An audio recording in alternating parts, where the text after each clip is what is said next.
jengkel, marah, disuruh nyabut akar bonggol pohon itu.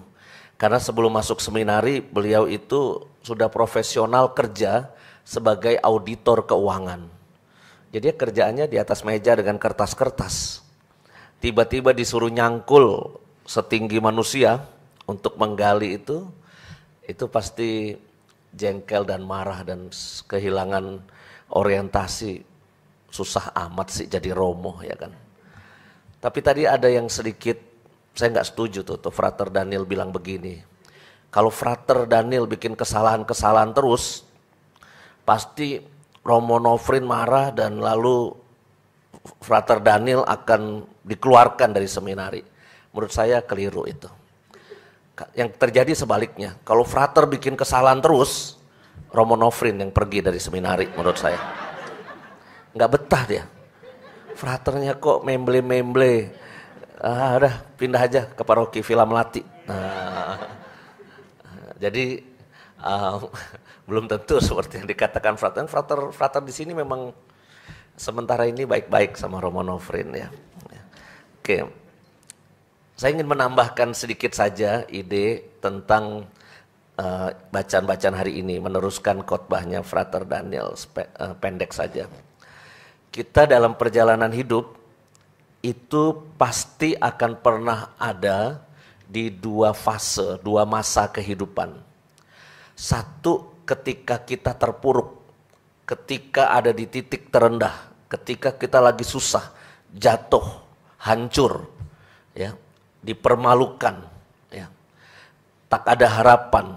Kita akan pernah, setiap dari kita entah levelnya seberapa, itu pasti pernah merasakan itu. Romo Haji pasti langsung setuju tentang fase ini, ya Romo Haji ya. Tapi jangan lupa, kita juga akan pernah mungkin punya fase di mana kita lagi puncak-puncaknya. Lagi sukses, lagi punya banyak uang, lagi sehat, lagi punya jabatan tinggi, lagi terkenal-terkenalnya. Seperti Romo Wilfried ini kan lagi terkenal-terkenalnya sekarang. Sesudah ini dia pulang ke Maumere, selesai dia. Ya, ngumpet lagi di sana. Sekarang wah, siapa yang nggak kenal Romo Wilfried? Pokoknya orang lagi ada di masa puncak. Pertanyaannya buat Anda. Orang bisa krisis iman yang potensial kehilangan iman, krisis iman itu ketika berada di fase yang mana? Fase lagi puncak-puncaknya dia lagi hebat atau fase dia lagi susah-susahnya? Feeling Anda yang A terpuruk, titik rendah, B orang lagi di titik tertinggi. B, A. Ya ini pasti setiap orang punya pengalaman. Bisa yang A. Ya. Seperti bacaan pertama hari ini kan dia seperti protes kepada Tuhan. Aku berseru minta tolong tapi engkau tidak melakukan sesuatu. Ya. Orang bisa krisis iman ketika itu. Ada seorang ayah prodiakon, aktivis di gereja, di paroki, ya. Tiba-tiba dia tidak mau lagi ke gereja, dia tidak lagi mau baca kitab suci. Karena apa? Anak semata wayangnya, cowok umur 17, kecelakaan motor lalu meninggal dunia. Anak itu anak tunggal yang sangat dia sayang, dapatnya pun susah. Setelah perkawinan 7 atau 8 tahun perkawinan baru dapat anak cowok satu-satunya itu meninggal dunia. Maka dia marah sama Tuhan, sekitar 3 tahun dia nggak mau ke gereja. Dia mengalami krisis iman. Tapi apa yang menyembuhkan? Yang menyembuhkan adalah dia dapat brosur suatu ketika. Seminar. Judul seminarnya adalah Angry to God is okay. Jadi marah sama Tuhan itu ya udah nggak apa-apa. Terimalah kenyataan bahwa kau marah sama Tuhan. Angry to God is okay. Dek, dia seperti tersentak. Dia datang kepada saya cerita pengakuan dosa, nggak pernah ke gereja lagi 3 tahun. Akhirnya dia mulai ke gereja lagi. Karena selembar poster, khotbah Romo-Romo nggak guna mengembalikan dia ke gereja. Yang berguna ternyata yang menyentuh dia adalah selembar poster. angry to God is okay. Yang menerima perasaan marah dia sama Tuhan. Karena selama ini dia mau marah sama Tuhan tapi kok dia nggak berani, tapi kok karena dia orang beriman juga. Tapi juga orang bisa krisis iman ketika lagi puncak-puncaknya. Anda ingat kisah saya ketika saya diacung-acungin dompet sama orang kaya?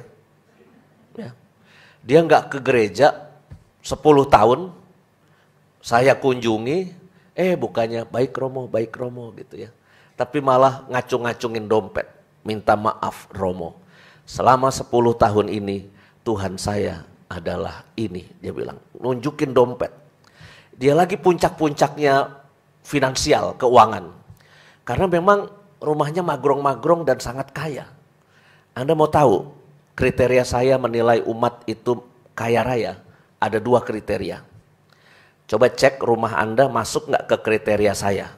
Kalau rumah Anda tidak masuk ke 2 kriteria saya, Anda belum saya cap jadi orang kaya. Kriteria pertama, punya pos satpam sendiri di rumahnya. Jadi di rumah Anda harus ada pos satpam khusus buat rumah Anda. Itu orang pos satpamnya aja 6 kali 10 meter.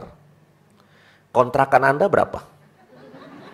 Bukan rumah milik Anda loh, kos-kosan kontrakan Anda nggak sampai 6 kali 10 kali. Ya. Ini pos satpamnya aja 6 kali 10. Ada mobil polisi 1, ada tinggi besar pakai safari hitam 3 orang. Jadi hartanya banyak maka butuh pos satpam. Bandingkan rumah Anda yang hartanya gitu-gitu aja nggak perlu pos satpam kan?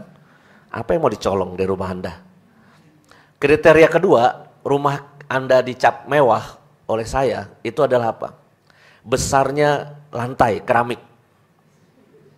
Kalau aula kita kan lumayan nih, granit 60 kali 60.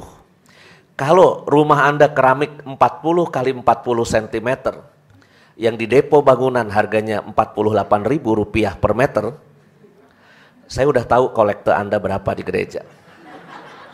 Biasanya diwel-wel. Atau dititipin ke anak biasanya, supaya anak aja yang kolekte. Ya.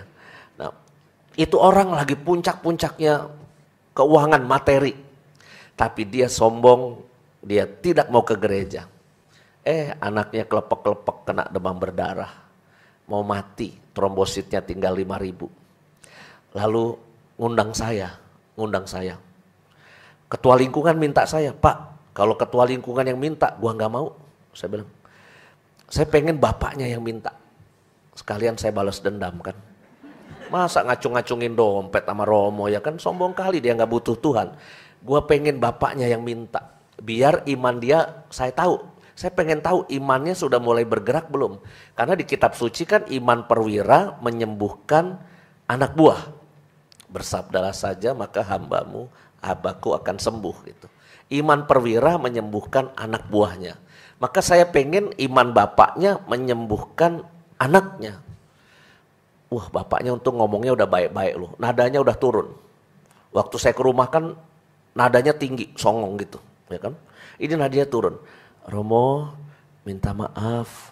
Apakah Romo berkenan mendoakan anak saya yang sedang sakit di rumah sakit Medistra? Aduh, saya terenyuh kan. Padahal saya udah mau judes tuh sama dia.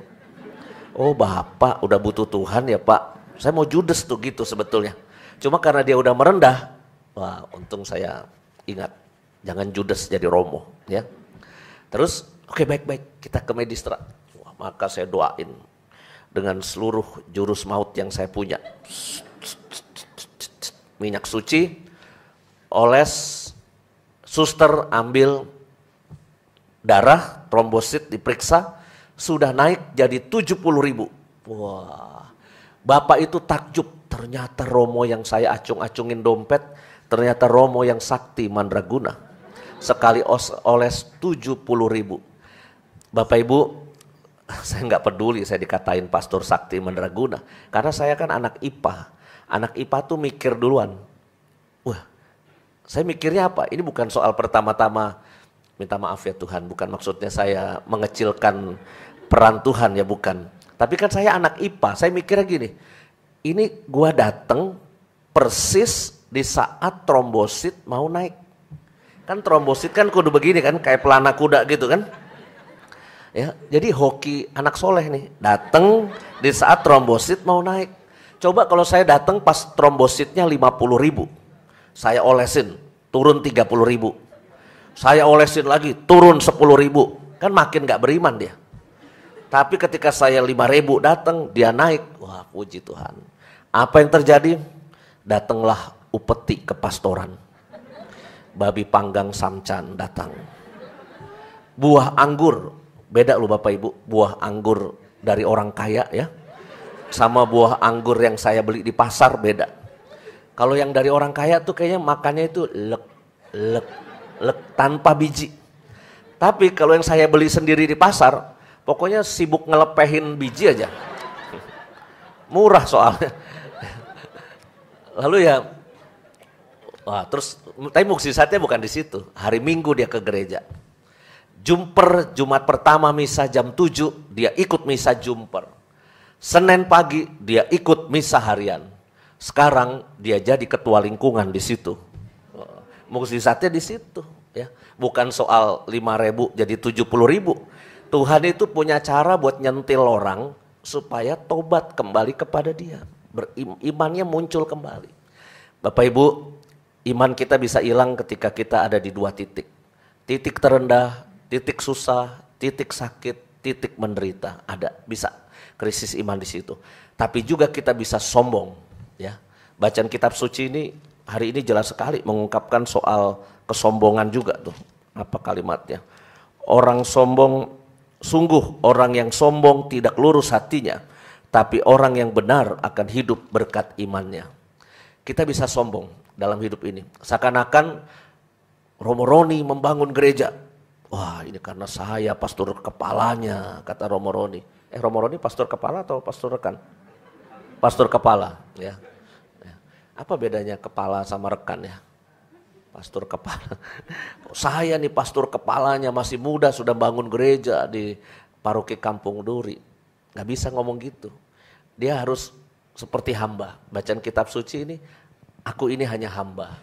Suatu saat ketika gerejanya udah bagus, Romo Roni dipindah. Nah, titik terendah lagi nanti pindah kemana, berjuang lagi. Ya, artinya itu hidup kita. Kita akan ada up and down kehidupan. Tapi yang penting kita nggak boleh sombong jadi orang. Ya, sehingga kita tetap punya Tuhan yang senantiasa mencintai dan mengasihi kita. Amin. Mari kita bangkit, kita ungkapkan syahadat